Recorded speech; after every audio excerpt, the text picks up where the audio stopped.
Amém, aleluia. Vamos meditar na palavra, vamos estudar a palavra. É por isso que a gente está nessa série, a revelação da paz. Quantos aí têm sido abençoados por essa série? Eu tenho sido abençoado por essa série, gente, porque constantemente eu tenho me lembrado de que Deus é a minha paz. Deus é o meu descanso, Ele é a minha paz. Abre comigo em Isaías capítulo 55, por favor. A gente já viu que Ele é o Senhor da nossa paz, Ele é o príncipe da paz. Isso quer dizer que Ele vai na frente, Ele é o chefe, Ele é o cabeça. Nós já vimos que por causa do nosso relacionamento com Deus, através da cruz do Calvário, nós podemos ter a paz de Deus, porque nós temos paz com Deus. E agora nessa paz, olha só o que diz Isaías capítulo 55, a partir do verso 6. Diz assim: busquem o Senhor enquanto Ele pode ser encontrado, invoquem-no enquanto Ele está perto. Eu gosto da interpretação que um rabino chamado David Kimchi, ele faz: busquem o Senhor porque Ele pode ser encontrado. Aleluia! Invoquem. A palavra invocar aqui no hebraico é a palavra kará, é responder, chamar pelo nome. Invoquem-o porque Ele está perto. Presta atenção, se nós já falamos que Ele é o Senhor da paz, nós podemos buscar a Deus porque Ele está perto de nós. Então a paz de Deus que está em nós, ela nos envolve. Deus, o Deus da paz, está perto de você. Ele continua dizendo então que o ímpio abandone o seu mau caminho. Ele começa a falar aqui muito: busque a Deus, invoque ao Senhor. E ele vai começar a trazer um contraste entre o caminho do ímpio e o caminho do justo, entre o pensamento do ímpio e o pensamento do justo. Ele diz que o ímpio abandone o seu caminho e o homem mau os seus pensamentos. Quantos aí sabem que eu e você temos as nossas opiniões, temos os nossos pensamentos, temos o nosso estilo de vida? E ele está falando assim: abandone, converta-se ao Senhor, que se compadecerá dele, e volte-se para o nosso Deus, porque é rico em perdoar. Porque os meus pensamentos não são os pensamentos de vocês, e os caminhos de vocês não são os meus caminhos, diz o Senhor. Porque assim como os céus são mais altos do que a terra, assim os meus caminhos, diz o Senhor, são mais altos do que os seus caminhos, e os meus pensamentos são mais altos do que os pensamentos de vocês. Porque assim como a chuva e a neve descem dos céus e para lá não voltam, sem que primeiro reguem a terra e a fecundem e a façam brotar, para dar semente ao semeador e pão ao que comem, assim será a palavra que sair da minha boca. Não voltará para mim vazia, mas fará o que me apraz ou o que me agrada, e prosperará naquilo que a designei. Ele está falando: eu sou o Deus que pode transformar a sua vida. Então vem e pega os meus pensamentos, vem e pega o meu caminho. Ah, pastor, mas é muito elevado. É outra liga. Não tem como o time da Liga C jogar na Liga A. Ele está falando: o pensamento dos maus é Liga C, está lá embaixo. Os meus pensamentos, Liga A, liga principal do jogo. Mas ele não fala é inalcançável, ele fala: se converta a mim, continue olhando para mim, volte os seus caminhos para mim. Sabe o que vai acontecer? Aquilo que eu digo, aquilo que eu penso, vai cair sobre a sua vida como chuva, como neve cai, e vai prosperar naquilo que eu designei para você. E aí verso 12, qual é a consequência de nós voltarmos a nossa atenção para Deus? Vocês sairão com alegria e em paz serão guiados. Nós sairemos com alegria por causa da palavra de Deus. Nós seremos guiados em paz no caminho da palavra de Deus. Então eu quero falar com você hoje: ande nos caminhos da paz. Ao buscarmos a Deus, gente, nós podemos encontrar o seu coração, nós podemos encontrar a sua vontade, nós podemos encontrar os seus pensamentos, nós podemos encontrar a sua palavra. Lembra que eu falei? A tradução do rabino David, ele diz: busquem ao Senhor, porque Ele pode ser encontrado. Quando você busca Deus, você pode encontrar a palavra dEle, porque a palavra dEle está disponível para você. E é isso que nos enche de paz, gente. A palavra de Deus nos enche de paz. Por quê? Porque nós somos cheios de segurança. E a paz de Deus em nós nos guia no caminho que nós precisamos andar. Eu lembro sempre a você que a palavra caminho fala de um estilo de vida. Um estilo de vida de paz. Eu e você podemos ter um estilo de vida de paz, uma vez que estamos calçados com a preparação do Evangelho da Paz. Foi o que a gente viu na semana passada. Ei, esteja preparado para anunciar a palavra que transformou a sua vida. Esteja preparado para ser um agente de reconciliação de Deus com os homens. Esteja preparado para Deus agir na sua casa. Esteja calçado com as sandálias do Evangelho da Paz. Sim, nós somos a oposição contra o inferno. A Bíblia diz que as portas do inferno não prevalecerão contra a igreja. Eu e você somos a força opositora do inferno nessa terra, na nossa casa. Eu e você que recebemos a palavra, somos a força opositora. Por isso é que as sandálias do Evangelho da Paz têm que estar bem ajustadas. Lembra que nós falamos? Eu, com o meu pé, eu tenho que estar bem fincado naquilo que eu acredito, para que o inferno não me leve nas suas ladainhas. Sim, nós somos a oposição contra o inferno. Nos revoltamos contra as ações do diabo, mas sabemos que não lutamos contra a carne ou contra a sangue. Hebreus capítulo 12, no verso 14, aqui na tela, na Bíblia amplificada, diz: busque continuamente a paz com todos e a santificação, sem a qual ninguém verá o Senhor. Busque continuamente, diga continuamente. Ou seja, tem que ser o alvo e o objetivo da nossa vida. Lembra que não é só o benefício da paz, é a pessoa da paz. Porque quando eu e você, nós olhamos para Jesus, a gente vê como Jesus reagiria em determinadas situações. E como a gente vê? Pela sua palavra. O pastor Hélio falou isso no domingo. Enquanto Pedro estava pronto para tirar a espada e cortar a orelha de Malcolm, Jesus estava ali pronto para trazer restauração. E por isso que o escritor aos Hebreus diz: busque continuamente a paz. Ou seja, gente, enquanto eu busco a paz com outros, eu não perco o padrão divino. Buscar a paz com as outras pessoas não é fazer qualquer coisa por causa da paz. Lembra que o Evangelho são as sandálias da preparação do Evangelho da paz. Então eu e você pregamos o Evangelho de Cristo, eu e você vivemos com Cristo, eu e você somos representantes do reino de Cristo, e Cristo é o príncipe da paz. Ele quer com que pessoas conheçam a Jesus, na maneira como nós experimentamos. Então nós apresentamos a paz sem perder o padrão divino, e é por isso que ele diz: busque continuamente a paz com todos e a santificação. Que todos façam da paz o seu objetivo, mas não de modo a sacrificar a pureza. Olha só, Salmos capítulo 34, no verso 14, e depois Pedro repete isso em 1 Pedro 3,11, diz: afaste-se do mal e pratique o bem, procure a paz e empenhe-se por alcançá-la. Muitas vezes nós esquecemos da paz. E o salmista aqui está nos lembrando: procure a paz.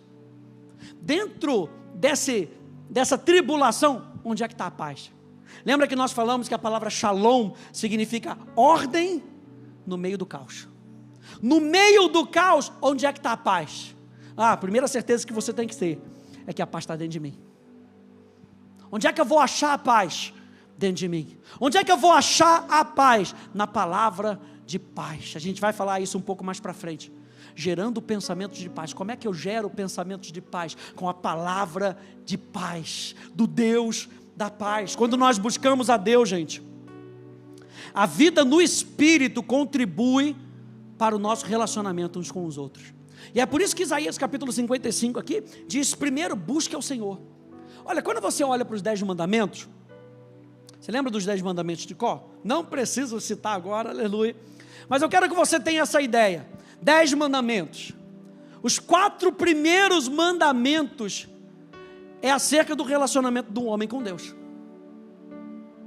Os outros 6 é acerca do nosso relacionamento. Então, gente, o que tem que vir primeiro? O nosso relacionamento com Deus. E isso vai impactar o nosso relacionamento com outras pessoas. Sabe por que tem muita gente batendo cabeça umas com as outras? Sabe por que tem muita gente discutindo umas com as outras? Porque o seu relacionamento com Deus não está alinhado. Porque uma hora que eu estou alinhado com o coração de Deus, lembra? Os pensamentos de Deus, o estilo de vida de Deus vai ser o meu pensamento e o meu estilo de vida. Meu pensamento, gente, não pode ser o pensamento de uma outra pessoa. Não pode ser o pensamento de uma cultura. Não pode ser uma mentalidade das coisas desse mundo. O meu pensamento tem que ser o pensamento de Deus. O meu coração tem que ser o coração de Deus. A minha vontade tem que ser o coração de Deus. Você lembra que Jesus disse? Ei, a minha vontade é fazer a vontade do meu Pai. A minha comida é disso que eu me alimento. Se eu me alimento da palavra de Deus, gente, paz será gerado no meu coração e no seu coração. Isso vai contribuir para o nosso relacionamento uns com os outros. Olha só Romanos capítulo 14, no verso 19. Diz assim, pois, sigamos as coisas que contribuem para a paz, e também as que são para a edificação mútua. Ou seja, eu vou perseguir as coisas que são de paz, e ao perseguir as coisas que são de paz, eu ainda vou abençoar a outra pessoa. Meu Deus, eu e você somos chamados para isso, para abençoar as outras pessoas. Você lê lá em Efésios está falando, você foi colocado num corpo para contribuir com o corpo. Ora, se a célula do fígado está lutando com a célula do coração, vai dar ruim. Se a célula da pele está querendo ser mais importante que a célula, sei lá, do seu pâncreas, vai dar ruim. O corpo todo, diz Paulo aos Efésios, bem ajustado. E qual é o conceito disso? O conceito disso é paz, é ordem. Se tem alguma coisa errada no seu corpo já denuncia logo. Tem uma dor, tem um sintoma, o corpo já denuncia logo. Eu e você precisamos ser cheios de paz, para que a gente possa contribuir no relacionamento uns com os outros. Não dá para a gente contribuir nos relacionamentos se eu não estiver de paz, se eu não estiver buscando a paz. Seja uma pessoa que busque a paz nos seus relacionamentos. A gente vai falar isso na próxima semana, mas eu vou citar aqui de novo. Bem-aventurados os pacificadores, porque serão chamados filhos de Deus. Você lembra em Romanos que diz que o Espírito Santo testifica no nosso espírito que nós somos filhos de Deus? Existe uma certeza no meu coração que eu sou filho de Deus. E essa certeza quem traz é o Espírito Santo. Mas para as outras pessoas terem a certeza de que eu sou filho de Deus, a Bíblia fala, Sermão da Montanha de Jesus, bem-aventurados os pacificadores, porque serão chamados filhos de Deus. Meu Deus, revelação poderosa, hein? Revelação poderosa.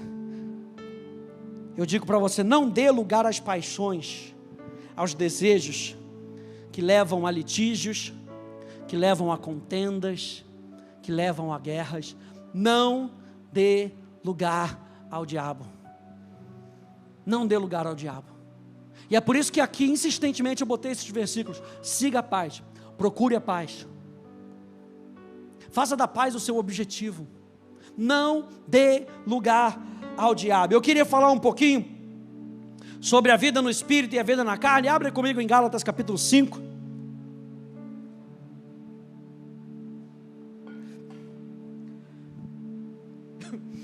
Você que é aluno da escola já ouviu essa, aleluia. Vida no Espírito versus vidas na carne. Lembra, busca o Senhor, porque Ele está perto. Adore ao Senhor, porque Ele pode ser encontrado. Então o foco de nós andarmos na paz, eu pedi Gálatas, né? O foco de nós andarmos na paz, gente, é continuamente buscarmos a Jesus. Você sabe que constantemente a nossa mentalidade pode ficar suja. É ou não é? Se a gente se der muito para as coisas do mundo, a nossa mentalidade fica suja. A gente começa a concordar com as coisas do mundo. Por quê, gente? A Bíblia chama de sofismas. São mentiras que fazem sentido. Não faz muito sentido. É muito racional. Mas Jesus está falando, não é para a gente viver nas coisas desse mundo, é para a gente ser cheio do pensamento de Deus. Assim como a chuva desce, assim como a neve desce, eu mando para vocês a minha palavra, para que vocês possam ter os meus pensamentos, vivam nos meus caminhos, tenham o meu estilo de vida e não o estilo de vida do mundo. Gálatas capítulo 5, a partir do verso 16, diz assim: digo, porém, o seguinte: vivam no Espírito. Diga, eu vou viver no Espírito. Diga, eu vivo no Espírito. Vivam no Espírito e vocês jamais. Gente, olha só como é que a Bíblia é clara. Jamais. Dá para viver sem pecar? Dá, se a gente escolher viver no Espírito. A gente vive sem pecar? Acaba não, acaba aqui não, porque a gente não se esforça muitas vezes, gente. É um esforço da carne com o nosso espírito, da carne com o nosso espírito, é a luta. Então ele fala, vivam no Espírito. Eu creio na palavra de Deus. Quem crê na palavra de Deus? Se a Bíblia diz que vocês jamais satisfarão os desejos da carne, portanto, se você não der lugar à carne, você não vai dar lugar ao pecado. A Bíblia fala que quando nós damos lugar à carne, o pecado encontra um lugar. Verso 17, porque a carne luta contra o Espírito, e o Espírito, e o Espírito luta contra a carne, porque são opostos entre si. Gente, se você tiver, marca isso na sua Bíblia, são opostos. Aquilo que Deus pensa e aquilo que o mundo pensa são opostos. Não bate. Sabe, você tentar, se você conhece um pouquinho de computação, você sabe, se você tentar instalar um programa do Mac no PC, não funciona. São linguagens totalmente diferentes. Se você tentar, mais fácil, se você tentar baixar um aplicativo no seu Android, buscando na loja da Apple, não vai conseguir. Por quê? São linguagens diferentes, são opostos entre si. E a Bíblia está falando, o pensamento da carne e o pensamento do Espírito são opostos entre si. Por isso que a Bíblia diz para a gente não fazer sociedade com as coisas do mundo. Eu conheço muita gente que fez sociedade. Vou fazer sociedade. Vai fazer sociedade? Vou fazer sociedade. Aí o parceiro é do mundo e você é da igreja. Aí você começa a perceber no seu espírito, nossa, eu tenho que dar 15%, 10% de tudo que entra na minha empresa. Aí a pessoa que não conhece, não está ligado no espírito, fala, não pode. Não pode, a gente vai perder 10% da nossa receita. Como a gente vai perder 10%? A carne milita contra o Espírito. As coisas do mundo militam contra as coisas de Deus. E ele fala, então, mas se vocês... vou continuar. Porque a carne, verso 17. luta contra o espírito, e o espírito luta contra a carne, porque são opostos entre si, para que vocês não façam o que querem. O que é esse o que querem? É aquilo que Deus quer, e está te ensinando através dos seus pensamentos e do seu caminho, da palavra que chegou até o coração, a palavra revelada que chegou no teu coração. Verso 18, mas se são guiados pelo Espírito, vocês não estão debaixo da lei. Verso 19, ora, as obras da carne são conhecidas, e são imoralidade sexual, impureza, libertinagem, e aqui ele fala de todo tipo de pecado sexual, fora do casamento. Verso 20, idolatria e feitiçarias, que são pecados religiosos.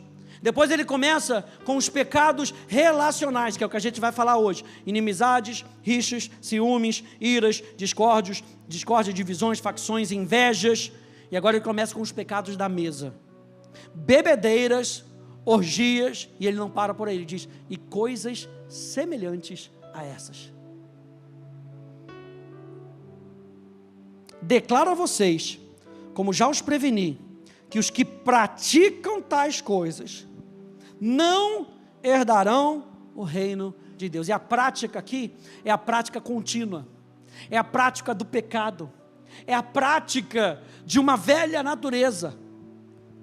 Quem pratica o que está escrito aqui e coisas semelhantes não herda o reino de Deus. E o reino de Deus é justiça, paz e alegria no Espírito. Ora, se as coisas do mundo lutam contra as coisas de Deus, se nós estamos praticando isso, a gente não vai conseguir com que a alegria, a paz e a justiça, que é no Espírito, sejam evidentes em nós. E aí ele continua dizendo, mas o fruto do Espírito é, diga aleluia, fruto do Espírito, e é isso que você tem quando você nasceu de novo, fruto do Espírito. O fruto do Espírito é amor, alegria, paz, longanimidade, benignidade, bondade, fidelidade, mansidão, domínio próprio. Contra essas coisas não há lei. Se você nasceu de novo, não há lei espiritual que te proíba de andar em alegria. Não há lei espiritual que te proíba em experimentar a paz. Contra essas coisas não há lei. E os que são de Cristo Jesus crucificaram a carne com suas paixões e seus desejos. Se vivemos no Espírito, andemos também no Espírito. Olha só o que diz Romanos, capítulo 8, na versão amplificada clássica, verso 5 ao verso 9, diz assim: pois aqueles que são segundo a carne, o que é a carne? A palavra carne aqui é todo desejo, toda vontade fora ou desalinhada com aquilo que Deus pensa. Então você vê que tudo que está escrito aqui, impureza sexual, bebedice, orgia, ira, discórdia, tudo isso está desalinhado com o que Deus pensa. Ele está falando, isso é a carne, é o desejo que não está alinhado com a vontade de Deus. Pois aqueles que são segundo a carne, e são o quê? O que está escrito ali? Controlados por seus desejos profanos, fixam as suas mentes e buscam as coisas que satisfazem a carne. Lembra os versos que a gente leu antes? Busque a paz, esforce-se continuamente em correr atrás da paz. Mas se nós mantivermos a nossa mentalidade naquilo que é do mundo, naquilo que é fora da vontade de Deus, a Bíblia fala, fixam as suas mentes e buscam as coisas que satisfazem a carne. Ele diz, aqueles que são segundo o Espírito e são controlados pelos desejos do Espírito, fixam a sua mente. Não é por osmose, é uma disciplina. Fixam a sua mente. Sabe quando uma criança está querendo conversar com você e ela pega o seu rosto e fala, papai, papai, papai, mamãe, mamãe, mamãe, mamãe, mamãe. Fixa a sua atenção em mim. Deus está falando, eu não vou pegar o seu rosto e vou trazer o seu rosto para ter minha atenção. Não, ele bota as coisas ao redor.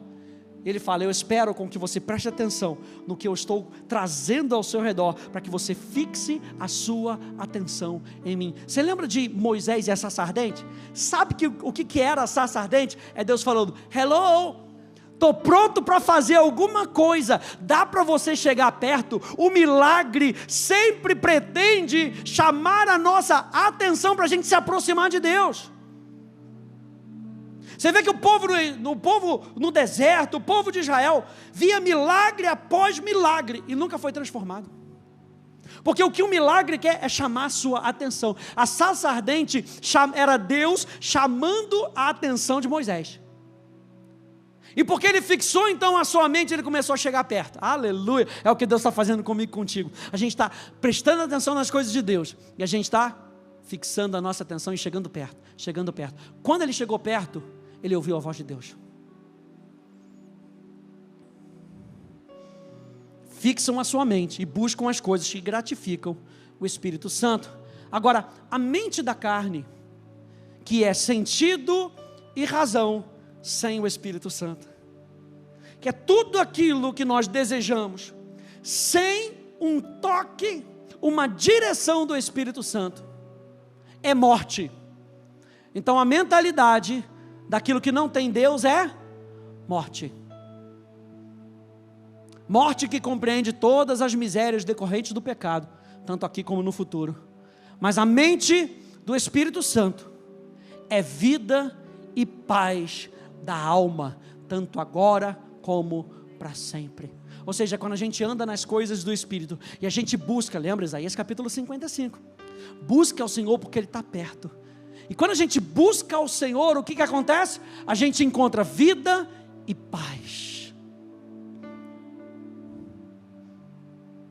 Isso é porque a mente da carne, com seus pensamentos e propósitos carnais, é hostil a Deus, pois não se submete à lei de Deus. E na verdade nem pode. Portanto, aqueles que estão vivendo a vida da carne, atendendo aos apetites e impulsos da sua natureza carnal, não podem agradar ou satisfazer a Deus, ou ser aceitáveis a Ele. Mas você não está vivendo a vida da carne. Alguém diga glória a Deus. Você não está vivendo a vida da carne, você está vivendo a vida do Espírito. Se o Espírito Santo habita, o Espírito de Deus habita realmente dentro de você, ou seja, dirige e controla você. Se o Espírito Santo habita dentro de você, e não é só habitar, gente, ele não veio ser passar férias. Minha mãe está passando férias com meu irmão, ela não pode chegar lá e mudar as coisas, ela só está passando férias. Agora aqui é diferente, ele está dizendo assim: se o Espírito Santo habita dentro de você, a mentalidade do Espírito habita dentro de você, você vai permitir com que o Espírito Santo dirija e controle tudo aquilo que você faz. E quando o Espírito Santo dirige e controla tudo aquilo que você faz, você experimenta vida e paz. Meu Deus! Para terminar, mas se alguém não possui o Espírito Santo de Cristo, ele não é dele, ele não pertence a Cristo, não é verdadeiramente um filho de Deus. E aí eu lembro a você que as obras da carne então são as ações que a carne produz. Quando a gente leu aqui em Gálatas capítulo 5, a gente leu sobre as obras da carne. O que são as obras da carne? Quando a gente fala de obra, está falando de operação, de ação. As obras da carne é tudo aquilo que a carne produz. Mais uma vez, o que é a carne? Todo pensamento, todo sentimento, toda razão que não está alinhada com o Espírito Santo. E isso vai gerar toda essa lista aqui em Gálatas capítulo 5, verso 19. E aí eu lembro a você que o crente espiritual, que Paulo cita muito em Coríntios, o crente espiritual é aquele que é controlado pelo Espírito e busca as coisas do Espírito. O crente espiritual, a palavra espiritual, ela pode ser traduzida como maduro. Um cristão que está nesse processo de amadurecimento, cada vez mais ele se deixa ser controlado e dirigido pelo Espírito. Essa é a jornada do crente espiritual, essa é a jornada de maturidade. para que a gente lá no final, a gente possa dar fruto. Diz João capítulo 15, diz o seguinte: eu quero que vocês deem fruto, e a gente só dá fruto na maturidade. Fruto que permanece, a gente só dá na maturidade. E aí a gente dá fruto. João capítulo 15 diz assim: eu não quero só com que você dê fruto, eu quero com que você dê muito fruto. O crente espiritual é aquele que é controlado pelo Espírito e busca as coisas do Espírito. O crente carnal, que é a pessoa que aceitou Jesus, mas ainda não está renovando a sua mentalidade, é aquele que é controlado pelos seus desejos meramente humanos, não transformados, e não busca as coisas do Espírito. Então nós estamos falando aqui sobre busca. O crente espiritual, aquele que está amadurecendo, qual é o objetivo do coração dele? Eu quero buscar mais a Deus. Como é que a gente vê que uma pessoa está num caminho de maturidade? Como é que a gente vê? Quando a gente percebe que ela está buscando a Deus. Quanto mais eu busco a Deus, mais aquela chuva de Isaías capítulo 55 vem caindo sobre a minha cabeça, mais aquela neve de Isaías 55 vem caindo sobre a minha cabeça, e eu começo a transformar a minha mentalidade para a mentalidade dele. Eu começo a renovar a minha mente, para que eu possa experimentar aquilo que está em linha com aquilo que Deus pensa, com aquilo que está no coração de Deus. Então o crente espiritual, ele está numa jornada de busca por mais de Deus. O crente carnal, ele nasceu de novo, mas ele não se incomoda em renovar sua mente. Ele continua pensando como o mundo pensa. Pensamentos meramente humanos não transformados. Razão daqui de baixo. Sentimentos daqui de baixo. Quais são então essas obras da carne? Vamos ver aqui, eu quero explicar um pouquinho rapidinho. A gente não vai se aprofundar, mas o que eu quero dizer para você é o seguinte: quando a gente para de buscar a Deus, a carne começa a operar, e é isso o que é gerado pela carne. Veja, primeira coisa, inimizades. O que são essas inimizades? Atitudes daquele que é hostil a outro. Às vezes você chega na empresa e tem uma pessoa já hostil. Sabe o que é isso? Obras da carne. Eu e você fomos chamados para sermos reconciliadores. É totalmente diferente. Envolve antipatia, aversão, ressentimento, rancor e mágoa. Tudo isso está dentro de inimizade. Porque quando a gente tem uma mágoa da outra pessoa, a gente não quer se relacionar mais com ela. Quando a gente tem rancor da outra pessoa, a gente não quer mais se relacionar com ela. E o que Deus está nos chamando? Efésios capítulo 4 novamente, para a gente viver em união como um corpo. Inimizades. Número 2, rixas. O que são essas rixas? Discussões. Meu Deus, está sendo atual ou não está sendo atual? E isso é da época de Paulo, hein? Discussões, polêmicas, competições com disputas por superioridade, a constante tentativa de ser melhor do que o outro. E sabe o que é isso? Obra da carne.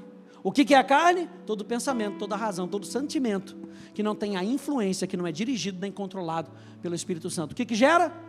Rixa, ciúmes, o desejo de ter o que o outro não tem, o desejo errado do que não é para nós, concorrência ou rivalidade invejosa e contenciosa, inveja amarga do sucesso do outro. Meu Deus, o que é isso? Obras da carne. As outras duas, iras, que é aquela raiva forte, parece até que a pessoa é meio bipolar, dá aquela raiva, ela explode, quer chutar a sua canela, daqui a pouco quando vira, ela, tudo bom, como é que você está? É o que ira, é aquela raiva que acende rápido, é aquele negócio, aquele bicho que tem às vezes dentro de nós, por causa da nossa mentalidade não transformada, é aquele monstro dentro de nós, que qualquer oportunidade ele pula rapidinho para fora. Raiva forte. A outra, discórdias, que são ambições egoístas. E aí eu peguei um comentário de um comentarista chamado William Buckley, e ele diz o seguinte: Originalmente, essa palavra, discórdia, significava o trabalho de um trabalhador contratado, que era o erithos. Então passou a significar um trabalho pago. Você sabe que a língua vai mudando, né?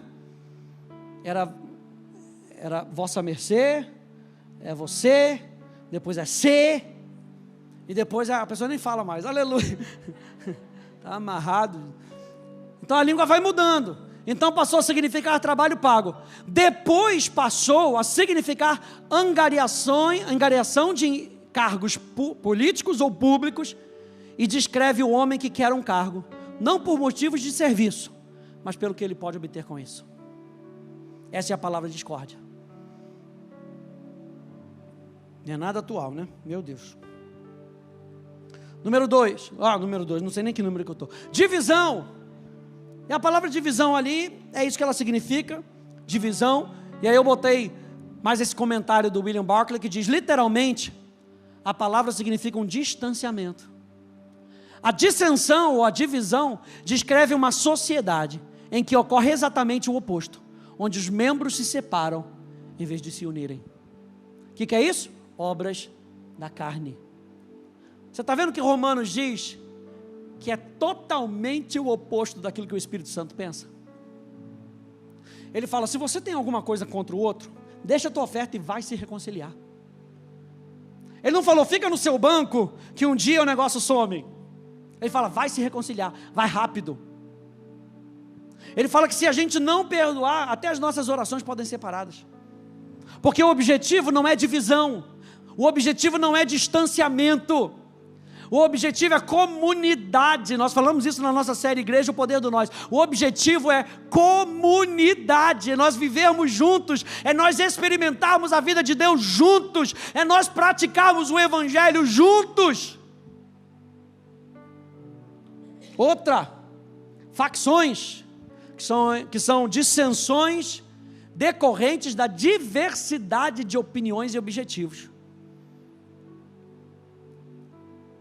Eu e você, a gente tem opiniões diferentes.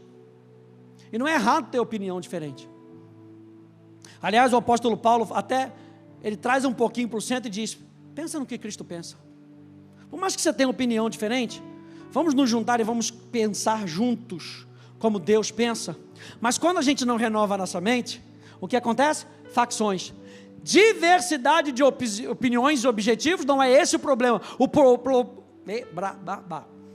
problema é que a diversidade de opiniões e objetivos, sem o Espírito Santo, traz oposição e desordem. Facções. Olha esse comentário de William Barclay também. Ele diz, a tragédia da vida é que as pessoas que têm opiniões diferentes, muitas vezes acabam não gostando, não das opiniões umas das outras, mas uma das outras. É triste, gente. É obra da carne. Lembra que a mentalidade da carne gera o quê? Morte.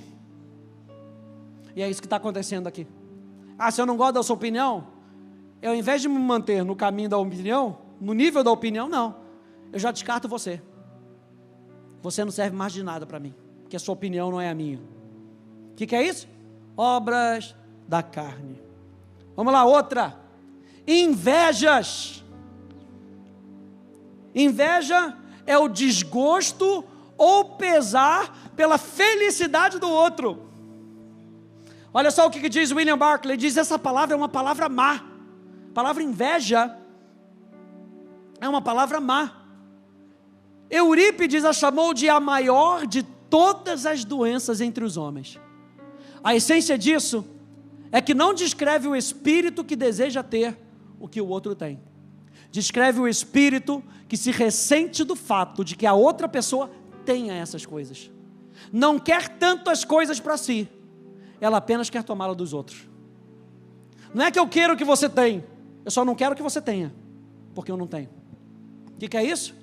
Inveja. Então é muito mais do que, poxa, um tem, o outro não tem. Ele tem, eu não. É muito mais. William Barclay diz que é uma palavra má. Inveja. E aí por último, em algumas versões tem essa, homicídios. Preste bem. Começando com a palavra ódio, essas palavras descrevem as maneiras pelas quais nossos desejos humanos egoístas podem destruir relacionamento. Desde que a gente começou aqui em cima com as inimizades, todas elas querem alcançar isso, os nossos desejos humanos egoístas que destroem relacionamentos. O resultado final, então, é o assassinato. Não necessariamente no sentido literal. Essa palavra, que por isso que diz ali homicídios, porque não é só a literalidade do termo, não é só matar a pessoa, sacar a arma, pá. Não é só isso. Ele está falando, vai além disso também. Mas no assassinato do caráter e no tratamento dos outros, como se estivessem mortos, como se não mais importassem para as nossas vidas. O que é isso? Obras da carne. Vou terminar aqui com Gálatas, capítulo 6, verso 7 ao verso 9, diz, não se enganem, de Deus não se zomba, pois aquilo que a pessoa semear, isso também colherá. Nós começamos lendo Isaías capítulo 55, dizendo, busque o Senhor. E a gente foi lendo, busque a paz, esforce-se em obter a paz. De tudo que você possa fazer para andar um com o outro, busque a paz.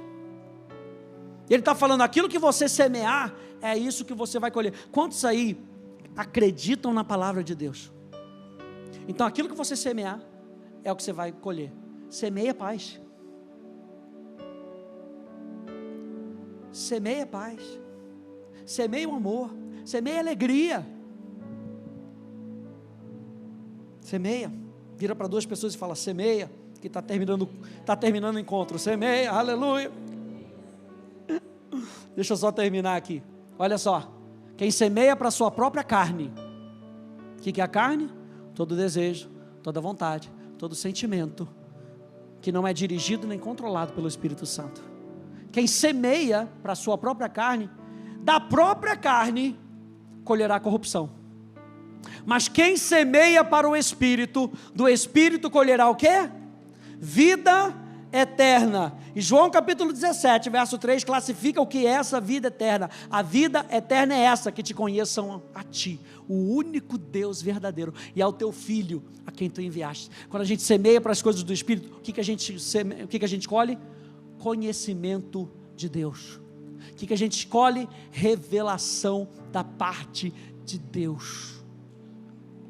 E ele continua dizendo, e não nos cansemos de fazer o bem, porque no tempo certo faremos a colheita, se não desanimarmos de fazermos o bem. Não é fazer o bem um dia e esperar que aquilo frutifique a 100 por 1 num dia. Ele fala, continua semeando a paz.